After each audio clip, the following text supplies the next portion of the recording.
Assault Retribution came out on the original PlayStation in 1998. Was developed by Candlelight Studios and published by Midway Games. There's some specific things in this game that keep it from being something really great. Known as kind of a Contra ripoff, and by Contra ripoff I mean really crappy Contra ripoff. This is a pretty terrible game, but it has elements that are good. So let's start out with that. So it's very fast paced. It's got a lot of enemies. A lot of the times it'll swarm you with enemies. And the bosses are actually kind of cool. And some of them are quite unique, and you have to switch up your gameplay when you fight them. There are a lot of cool power-ups. You can get different weapons. There's homing weapons that are just really helpful if you stick to those. Another part of the power-ups are these drones, and that makes it so you shoot multiple blasts of the same specific power-up.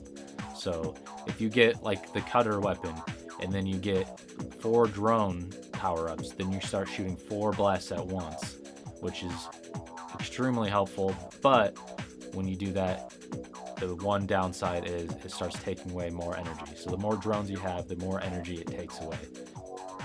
The game goes through unique perspectives. You're never like kind of going down the same road. Like it'll be top down, it'll be from the side.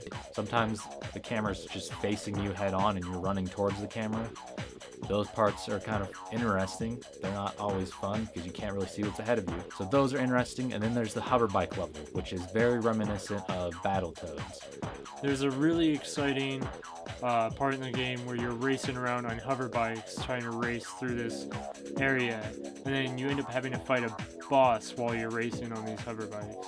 It's nowhere near as difficult as the Battletoads one. You can actually beat this one. The negatives of this game are a lot.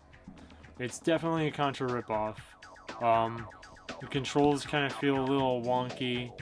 It definitely gets better once you get used to it when you're playing the game, but for one, you have to use the R and L buttons to aim up and down.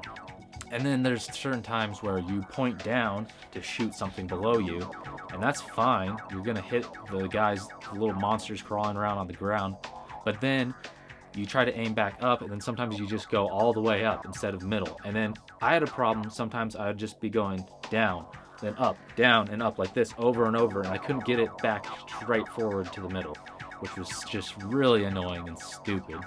The graphics are terrible and very dark and grimy and not in a positive way. So there's a lot of times where it's just so dark you can barely even tell what's happening, which makes the platforming in the game almost impossible. The platforming in this game is balls to the wall terrible. Many times you will kill yourself or your teammate. Like, you both have to jump at the same time on these tiny platforms that you can't even see where you're going to land because it's a 3D shooter. So you have no idea where you're going to land. You're trying to look for this tiny shadow that represents where you're going to be. And most of the time you just fall off and die anyways. Or you think that you can just run past this part, but nope, there's a gap there and you fall and die. And then there's parts where you have to jump from platform to platform because the platforms are falling. And because you can't go any further without your teammate, it just quickly becomes infuriating because you both have to be on top of your game just to make it through. I've always thought that 3D platforming just doesn't work very well. There's certain games where it works great, like Mario 64, but this is not like that. This game, so you'll be jumping while you're up, and then you land on, you fall. So you jump and then you fall because you're right here, and then the ledge is further up in depth, and that happens every single time you platform. So you can't tell where you're supposed to jump. That probably doesn't make sense, but you'll see in the footage. We actually did not die. I think we maybe died twice to just losing health and dying, but we died like over 20 times just from the platforms. So the game itself is probably not that hard. It's just platforming was god awful. I think it actually would have been probably a really good game if it was just run left, run right, that's it. maybe changed to a top-down angle, it would have been great. But the 3D stuff, the terrible graphics, the controls, the platforming, it just, all that combined makes it really unenjoyable. Assault Retribution. What do you have to say about this thing that you call a game? As we've been trying to do this video, I've progressively been trying to forget that I ever played this. I'm constantly forcing myself to remind myself that Midway helped produce this turd. I didn't think it was possible for Midway to produce this turd, but It's something that could have been cool. Just if it was just 2D side scrolling, I think it would have been really fun. And if they would have just cut out any kind of 3D part, and then it would have made the platforming at least playable. But that almost ruins the whole game. It's just those platforming the parts. platforming pretty much ruins it. Actually, to be honest, it's not like it's the worst game ever. I mean, the enemies are super cool. It's very fast-paced action. They throw a lot of enemies at you. The bosses are all pretty cool. They're pretty unique. The only drawbacks are actually not too many. They're just enough to ruin the game itself. Like the platforming. I mean, when you maybe die once to the aliens and you're like, oh yeah, I'm doing pretty good, and then you die like 30 times to the platforming, it's pretty crappy. It kind of just ruins the whole game. And then the graphics are terrible. The graphics are pretty bad. Most early 3D graphics just don't hold up to begin with, I think, but that's worse than a lot. Oh yeah, It makes it, you can barely even see some stuff because it's so bad. It's really dark. and when you jump, you have a shadow underneath you, so you kind of see where you're jumping. Yeah. But because the graphics are so crappy, and the game is so dark, you can't even see it anyway. So even if that was supposed to help you, it doesn't.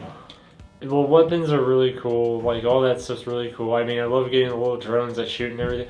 Like, that stuff's cool, but almost at the same time as we were just playing this, I'm like, I've already played this game before. And way better. Like, there's so many other games, I mean, Contra gets mentioned enough as is, but, there's others out there that just do it better. Although, I don't really know of too many that are 3D run and gun. I mean, it's not full on 3D. You're usually running to the side or forward or back, but so you don't get free range. But it is like it has a 3D elements. It's more involved than just side scroller. Because I remember it being said that 3 games came out around the same time, and this was one of them, and they were all kind of like Contra ripoffs to compete with Contra.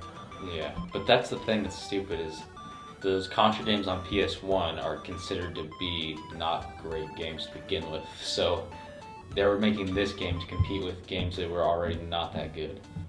Yeah. But I haven't played them, so we'll have to try those sometime actually. When PlayStation first came out, when you had all those early consoles, it was just coming to that 3D kind of style and everything. Graphics were finally getting that far, and so it almost feels like so many companies are almost trying to use their name to get those early games out because everyone was so new to it. The developers were so new to it. It wasn't like it is on PC, where PC is just so far ahead of the game. Those early 3D graphics, 32-bit PlayStation and Saturn and 64, those games just the graphics don't hold up compared to 16-bit Super Nintendo games and Sega Genesis games. Those games still look great today, but those early 3D games just looked so terrible. It's definitely not like Final Fantasy VII. I mean, the graphics just look like crap now, but back then you were just like, holy crap, it's so cool, so awesome. Even when Virtual Fighter came out, that looked cool when it first came out because it was early polygonal graphics, but that's one of the most ugly looking things I've ever seen. When I look back at it now, it's disgusting. Whatever. What would you rate this game? Did you think about this one? I've been trying not to think about this because it's very painful. Super painful. Like, I don't want to even... This game doesn't exist. Never happened. I never played it. I never wasted my time with it. Alright, so that's how many stars out of 5? Never happened. No, nothing. I never reviewed it. Nothing. 0. Alright, so how many stars out of 5? Alright, maybe I'm being a little too harsh. 2.5 out of 5. Alright, yeah. Just That's about what I would say too. I was gonna say 2 out of 5. So it's just average. There's okay, I'll say this because the early 3D bit or 32-bit 3D era of gaming, there's not a lot of co-op games. So I will give it that because it's cool to just see a game of this type on the platform. And when you think about Sega Saturn, Nintendo 64, and PS1, there's not, overall, compared to the 16-bit era and the 8-bit era, there's just not a lot of co-op games at all. So they're moving towards the 3D platforming and 3D adventure type games. And those, I guess, are a lot harder to do with 2 players. So it is good that there was this game, and there's not a lot like it. So it's cool to just see co-op game like this on the console. But I think the moral of this story is like back then, if we played it back then, we would probably give it a higher score. We probably would have enjoyed it more. I mean, this is like the first time they were going into this kind of style. And it's really easy to be harsher now as we're older because we have so much nostalgia just based on the PlayStation and everything else that came out. I mean, like, I could talk about Final Fantasy VII, Resident Evil, all of that, for Silent Hill especially, for just go on and talk about it because there's so much nostalgia.